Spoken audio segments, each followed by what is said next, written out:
Are you for amending or lowering the age of criminal responsibility, amending the juvenile justice law? Well, I think we have to be careful with that, no?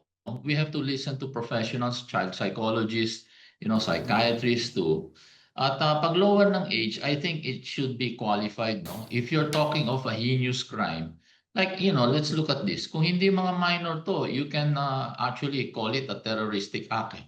Because they terrorized the school and they killed people. And that's exactly what terrorists do. So, if you're involved in terrorism, I think there should be no age limit there.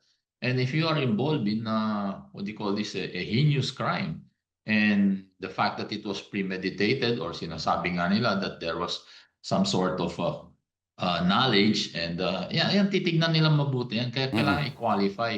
Hindi importante masyado yung age. Ang importante, anong klaseng krimen na ipapatong diyan at nakikita nila na na pwede babaan mo ng 12, pwede i-retain mo ng 14, anong kaso yan? Kasi if you lower the age to 12, ano nangyari? Kahit suntukan, pwede mo na ikulong yung 12-year-old.